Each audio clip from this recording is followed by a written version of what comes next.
से हरिश्चंद्र रोने लगे। मन में विचार करते हैं कि महाराज मेरी धर्म पत्नी रोती है। बोले धर्म पत्नी क्यों रोती है?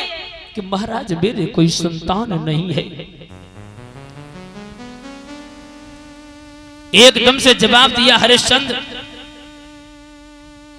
संतान तो हो जाएगी, लेकिन हरिश्चंद्र बोले महाराज संतान हो जाए, होकर के मर जाए, हमें कोई दिक्कत नहीं है, लेकिन जो निर्वंशिया का कलंक है वो मेरा दूर हो जाए।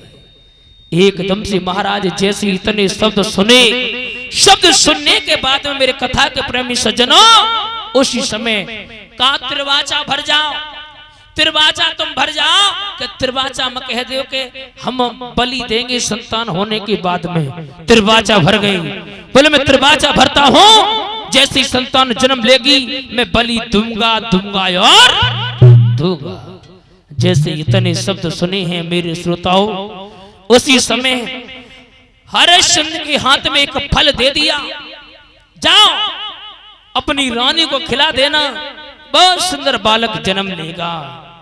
मेरे श्रोताओं, जब कहा फल दिया, बोले बाबा जी एक बात बताओ, भला फल से कई संतान होती है? भला फल से कई संतान होती है? एकदम से कहा जाओ कि मोर बचन चहे और पड़ जाए फीका, और संत बचन पत्थर की लेखा। सुनो, बिल्कुल चिंता मत करो, बहुत सुंदर बालक जन्म लेगा। मेरे श्रोता बंधुओं, वो फल लेकर के महाराज हरिश्चंद्र आगे की ओर बढ़े। हरिश्चंद्र जब आगे बढ़े, मन में विचार किया, अपनी पत्नी को वो फल दे दिया। फल तो दे दिया, कहा लो ये फल खा लो। जब फल खाया, थोड़े दिनों के बाद श्रोता बंधुओं, धीरे धीरे समय व्यतीत होने के बाद में आज रानी की कोख से एक बहुत सुंदर बालक ने जन्म लिया। और परीक्षित महाराज कई सालों बाद अगर जन्म ले बच्चा, फिर तो भैया ना ना ना, राजा की बात, आंगन में बधाइयां, द्वारे पर बिठाइयां, बाजी बा, अरे आंगन में बजी बधाई।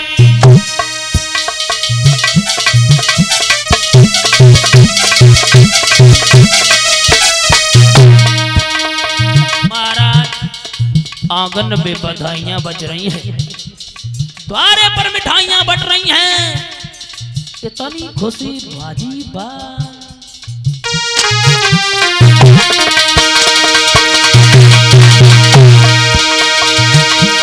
अरे आंगन में बजी बधाई और द्वारे पर बटी मिठाई।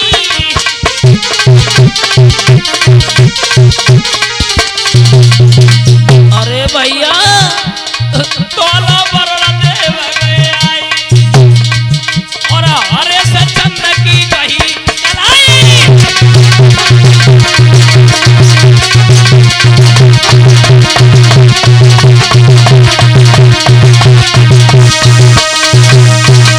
महाराज हरिश्चंद्र खुशियां मना रहे थे, तब तक वरुण देव कहने लगे। हरिश्चंद्र से एकदम से वरुण देव बोले,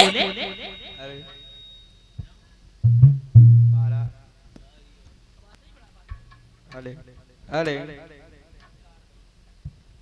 महाराज जी सीताराम हमें पहचाना? अरे हाँ बाबा जी मैंने पहचान लिया, कल मैंने कंबल बांटे थे, वही तो हो तुम। महाराज हाँ लगता है आपने मुझे अच्छी तरीके से पहचान नहीं पाया। अरे बाबा जी देखो मेरे पास समय नहीं है, अगर और कुछ चाहिए हो तो हमें बताओ और ले जाओ। महाराज बोलो तुम बड़े झूठा हो। क्यों? अब तो आप पहचानने में भी मना कर रहे हो। बाबा जी ओ सुनो, हम बहुत देखो कितने यजमान खड़े हुए, कितने लोग भक्तवर खड़े हुए दान कर रहे हैं। अरे तुम्हें भी हाँ पहचान लिया बाबा जी, तुम बेई तो हो कल जो कम्बल लेके गए थे हमसे। अरे नहीं, क्या कह रहे हो? हम कंबल वाले बाबा लगते हैं क्या? हम बाबा नहीं, हम वरुण देव हैं ना। तुम मोहम्मद रफी के दाऊ लग रहे हो। पहचान लिया? कौन हो तुम? हम वरुण देव। वरुण? हाँ। मेरे श्रोताओं, वरुण का नाम सुना, एकदम से महाराज हरिश्चंद्र पैरों में लिपट गई। हरिश्चंद्र स्वार्थ लाग करें सब प्रीति। हम समझ गए जब तुम्हें स्वार्थ था, क्योंकि विद्वान भी कहता है परीक्षित महाराज बिना मतलब के कोई मतलब ना है। जब तक मतलब रहता है तब तक सब कुछ रहता है, मतलब खत्म हुआ भैया मतलब के बिना,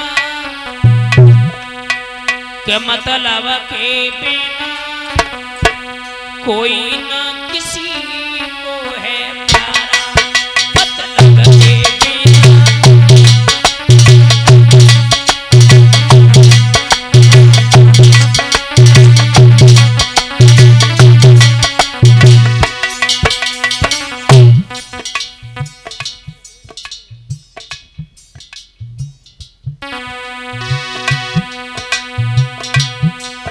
मतलब के बिना कोई ना किसी को है प्यारा, मतलब के बिना।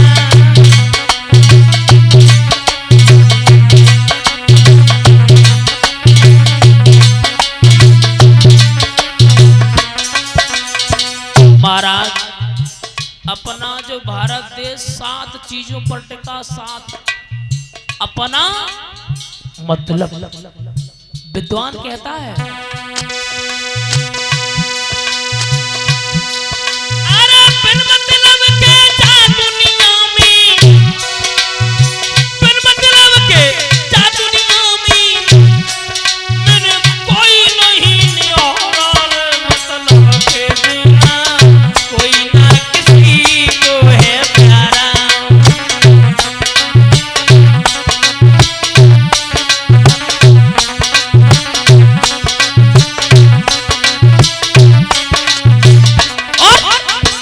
परीक्षित महाराज जब तक बैल चलत है हर में तब तक डाले चारा। हाँ?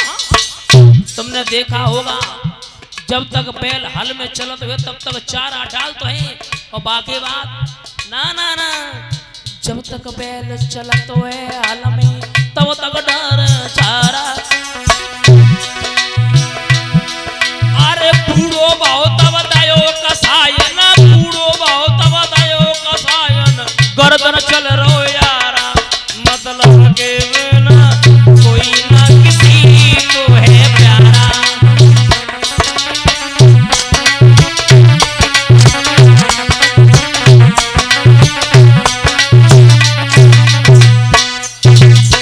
छोड़ो बाबा छोड़ो, आजकल की बहुएं का कहती हैं बहू कहे मर जाए डुकरिया बोलत बोल करा। हाँ? एक बात कहें, अगर डुको मैया थोड़ी हष्ट पुष्ट है, ताकत में है, अगर सब काम कर लेती है तो मेरी सासू माँ बहुत अच्छी है, सवेरे चाय बनाए के बहुत अच्छी है। हाँ ना ना, वो जैसे ही काम ना करे फिर कोई मतलब ही ना। अरे बहू कहे मर जाए डुकरिया बोलत बोल करा। अरे बैठी रहे बच्चन को लेवे, ए बैठी रहे बच्चन को न लेवे, खून चाटन हारा, मतलब के बिना कोई ना किसी को है प्यारा।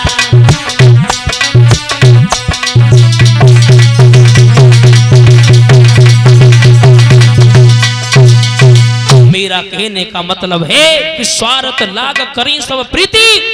एकदम से जवाब दिया महाराज मैंने आपको पहचान लिया।